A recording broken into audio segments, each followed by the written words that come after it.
Can you explain to me a little bit about how the sideboarding works in this? So I believe this is the finals of an ETS Eternal Tournament Series weekly game. The finals are best of 5. So the first player to 3 wins is going to win. The first 2 games are played pre-sideboard. And then the remaining however many games, 1 through 3 games if necessary, are played with a sideboard. Okay, great. Okay. How does the sideboarding work? They have to take out a card for every card they put in, or Is it can one they? for one? Yeah. It's not. Let me see. I was actually reading about this last night because I was looking into possibly starting to participate in it. The sideboard cannot be less than 15 cards after sideboarding, but you can register like an 80 card main deck and a 10 card sideboard, and then in your second game just side out 5 cards from your main deck. Okay. Interesting. As long as your deck still reaches the minimum requirement of 75 cards. So it's a minimum of 75. Is there a maximum to the number of cards in a deck? 150, I believe. Okay. Okay, that seems a little excessive. We're probably never doing that. I can't imagine, unless there's like some gimmick that the deck is built around, I can't imagine why. Battle of Wits. Yeah, like there's a Battle of the Wits equivalent. Hey, you know what? Battle of Wits would port very well into this kind of environment because the biggest problem with that deck is shuffling the stupid thing. That is very true. So let's try to follow along here. We had the Chalice come down, as we know. That's Right. like kind of the centerpiece of the deck. We had a 2/3 come down, and the Chalice was activated on it. And then we had this other card come down. What does it do? Sets a toughness to 1, or It reset. It sets all of the enemy's creatures. all toughness, the opposing. all opposing creatures' toughness Okay. to 1. An interesting thing about the way the mechanics of this game work is that having damage marked on a creature, well, it still counts as damage being marked on it. So if that creature, the 2/3, had a damage marked on it, and then his toughness had been set to 1, it would actually kill the creature. That's actually not often how it works in a lot of other CCGs. It's not how it works in Hearthstone. Right. So if you're coming from other CCGs, some things are a little bit less intuitive with this. Okay, so he's got a 3/5 flying. Looks like a lifelink. It has life steal, so whenever it deals damage, any kind of gain that damage, much life. you gain that much life. So Okay. 7 mana for both players available. So what's this blue aura around this guy in the top right The and 5/5. around the top player? Oh yeah, it's on the player too. So that's an ability called Aegis. It's kind of a unique ability to this game. It prevents the next effect from a spell that would impact that creature or player. It doesn't stop combat damage or any kind of damage like that. Is it only spells? Will it work on abilities as well? Or? If like a creature has like an activated ability or something like that, it won't prevent like Death Touch, the deadly ability. So like, it doesn't prevent combat damage. It does not prevent any combat damage. But like enter the deploy ability, it would. It'll prevent enter the battlefield effects. If something targets a creature, it'll prevent a targeted spell. It'll even prevent like Harsh Rule doesn't target, but it's still an effective spell. So if Kamado played Harsh Rule right now, it would only kill the 1/1, and then it would pop the Aegis Shield on the champion. Okay, so I see 2 5/5s available for Uganex. Mhm. Is that going to be enough for him to win? He's at 26, a pretty comfortable life total, I think. Yeah. So the Chalice control decks do tend to have a little bit of difficulty with creatures with Aegis because they rely pretty heavily on Harsh Rule. These creatures they rely heavily on Harsh Rule to reset the board, and they rely heavily on blocking. As you can see, all of his creatures right now They got big butts. and they like to block.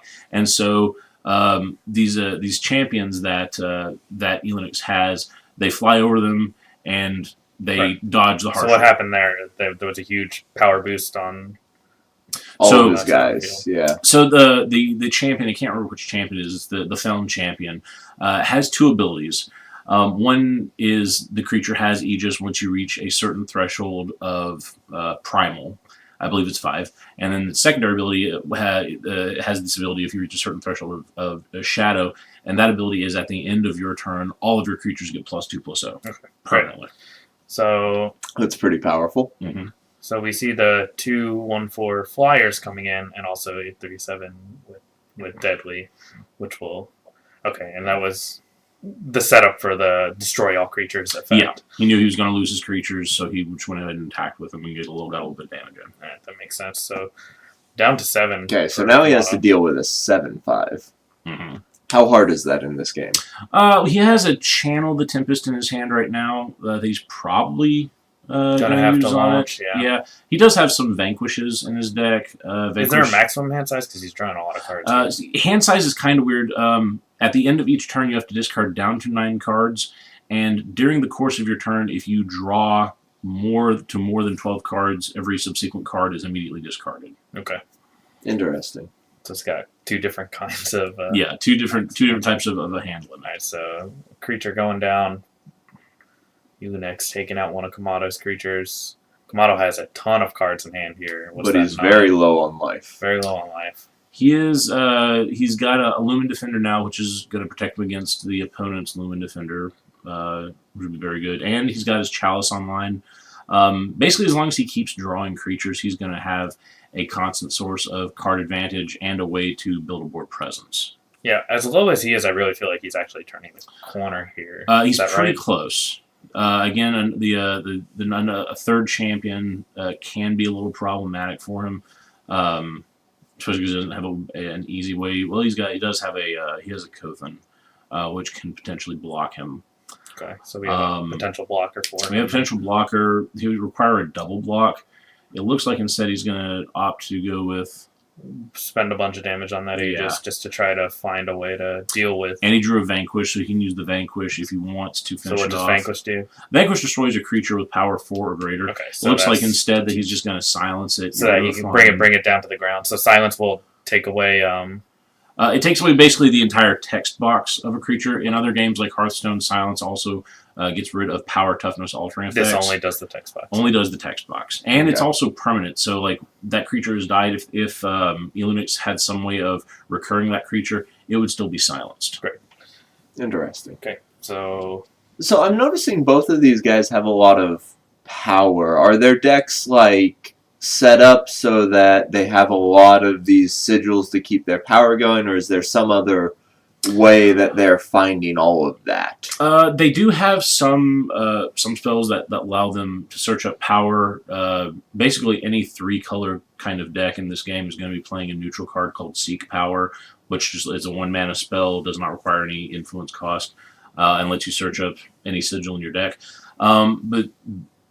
And there's also a cycle of cards that lets you search up a basic sigil, but really we're seeing a lot of power right now. Some because they're drawing through their decks, and they're allowing them to make all of their land drops, essentially. Okay, so 2 damage to each unit coming down. That doesn't feel like it did too much to kill 2 creatures from Kamado. I think he has a second one in hand. Okay, I think there's actually a little bit of a delay with the hand cam. Okay. So he plays the Lightning Storm, which deals 2 damage to all creatures. It combos very well with his Withering Witch, which sets all the opponent's units health to 1.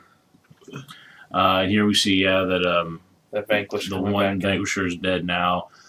We've got 10 or 11 power on Kamado's side of the field. His opponent has 2 cards in hand, and one of them is a land, the other is a cantrip, basically. So this game is pretty well out of reach. And he did win game 1, right? Yeah. So that's going to be problematic here for Elunix, but maybe he just needs to tap into his sideboard. That's true. Game 1, I definitely feel that Chalice is favored in this, just because it's going to be very difficult for him to beat. Very difficult for the Felon Control deck to beat this kind of card advantage engine. And it's very easy for the Chalice control deck to restabilize. So you said Chalice is fairly popular right now? I would say it is the most powerful control deck in the game, and one of the tier 1 decks on the ladder right now. So theoretically, this Felon Control deck should have a sideboard plan that can beat this deck because it's a known element. Yes. Okay. So, Kamado has a lot of creatures out right now. Is there a limit to the number of creatures you can have in play at once? There is a limit of 12. You can see right now there's like 6 on that row, then there's like 2 little sections on the back. There'll be 3 on each of those little sections back there. Okay. If you play another creature or have another creature come into play at that point, you have to sacrifice a creature, but you can select what creature to sacrifice. Interesting. Okay, so Unix conceded there, I think. Mm-hmm. So we're going to go into a game 3 here.